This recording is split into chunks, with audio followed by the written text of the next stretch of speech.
Get my 6. What's up, everybody? Welcome back to the most awesomest homesteading channel on the entire internet that has absolutely nothing to do with homesteading whatsoever. Still working on this, finishing up our privacy hedge over here. We've got the limbs cut off that would have shaded our evergreens. So now we're going to take some smaller cedars from a cedar thicket. This is going to benefit us two ways: getting free trees to transfer to where I want them.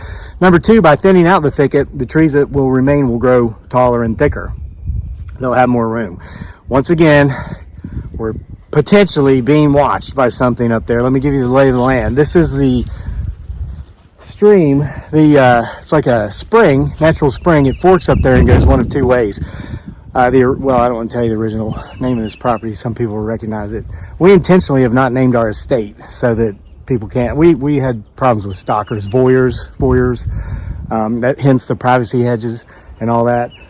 But that's why we haven't named the estate either. Because, oh, you live at so-and-so. Yeah, we'll come creep on you. When we see you out in your yard, we're going to stop. Oh, just came by to say hi. How you doing? Everything. This is where our family lives. If we're here, if you're not invited, don't come. Okay? So anyway, the spring forks out. You can see that's an old water pump that actually the house is 121 years old now. That used to be the original water source, this spring, but now there's a well up the hill that's 212 feet deep. I know that because we replaced the well pump shortly after moving in here. But someone or something up here is watching everything I do. I can feel it. I feel it most times when I come out here to this part of the property. Get my 6. If you see something, if you hear something, timestamp it so others can as well. I'm going to go get some trees.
All right, I'm going to point out a few things about this cedar I got so you'll know how to successfully transfer or transplant eastern red cedars. You want to dig it up by the entire root ball, which means when you start digging, you come out about as far as the limbs extend. Go down, go under. You don't have to go too deep because the root ball, this one's 5 feet tall. The root ball is going to be about a foot deep, if that, 9 inches, 10 inches. So if you go much deeper, you're just going to be hauling dirt. But listen, you want to not disturb that root ball. You can transfer eastern red cedars with success any time of the year. Unlike a lot of deciduous hardwoods, you got to do that while they're still dormant before the spring flush comes along. What we found is that, excuse me, the smaller they are when you transfer them, the more success you're likely to have. Our first row of eastern red cedars we planted when we bought the place 8 years ago, we looked for the biggest ones, and we were muscling around 8 feet tall trees. They all died. So did some research, did it again, and we went with, this is one of the, I won't transfer a tree taller than 5 feet. And if it were summer right now, and it's not, it's still spring, as you can tell it's breezy and I'm wearing long sleeves, it's kind of cool. I wouldn't transfer a tree taller than 2 or 3 feet. But since it is April, temperatures are still lower, and we're getting a lot of rain this time of year, I'll go up to 5 feet. And also, it does make good sense, even if it's hot in the summer, to wear long sleeves when you deal with eastern red cedars because they're prickly and pringly and they can itch. So I'm not going to move the camera because we're closer. See right in there?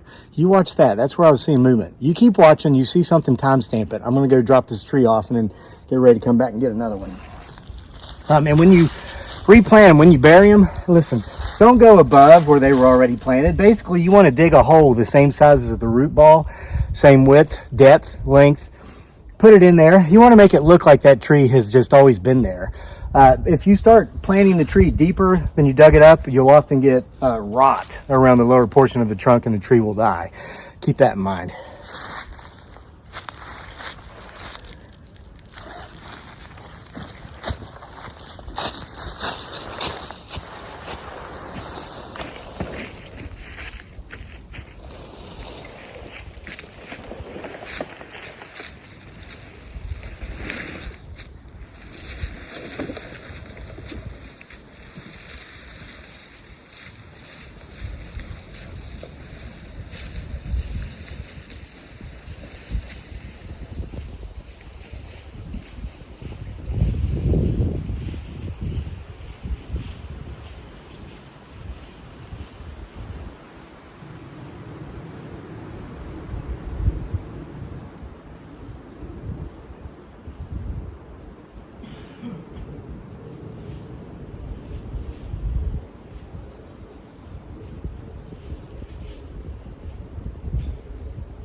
Y'all see anything?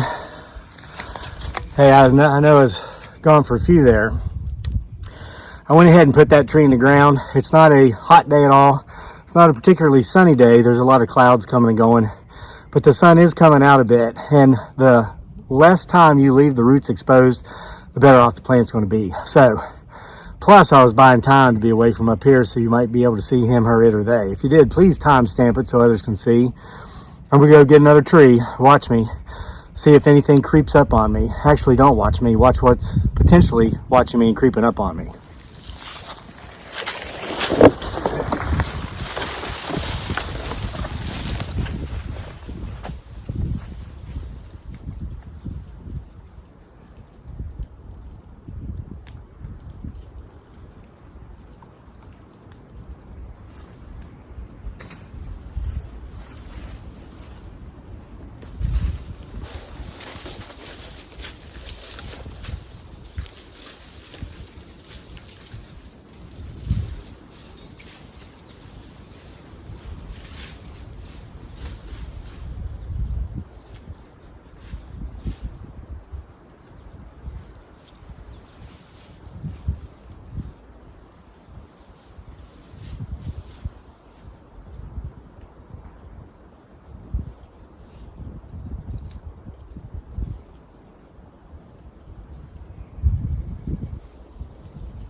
That one came up a lot easier. The last one had a root of an oak tree close to it, had to dig around.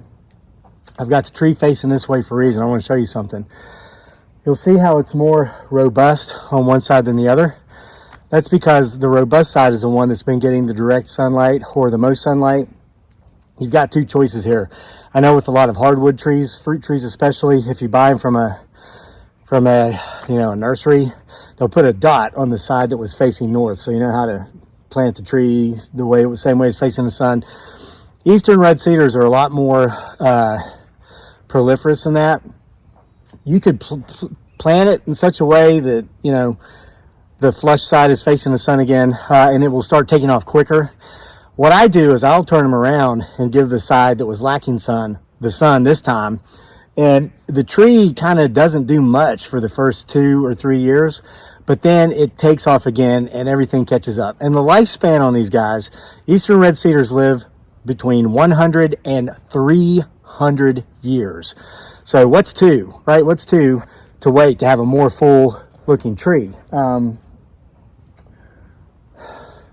Yeah, and remember this about trees too. Somebody actually told me this in the comment section years ago. The 3-year rule when you plant a tree, even if you transfer a tree like this, it takes time for the roots to kind of become securely fastened to the ground.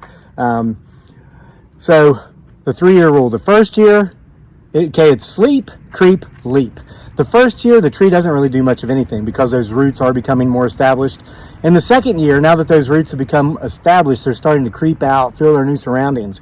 In that third year, the tree is confident, it knows its new home, it's comfortable, and it'll grow. That tree will grow more in that third year than it grew in the previous 2 or the first 3. So keep that in mind too. if you plant a tree and looks like nothing's going on. So folks, I'm going to go ahead and wrap this up, because the more I talk, the less work I get done. And I want to get this done because it's going to be warm next week. I was going to do this next week, but it's supposed to be in the 70s next week here in Central Virginia. That means I'm going fishing. So if you saw anything, timestamp it so others can see it too. Thanks for being here. Appreciate all the support here at the most awesomest homesteading channel on the entire internet that has absolutely nothing whatsoever to do with homesteading. Homesteading off the grid. See you for more next time.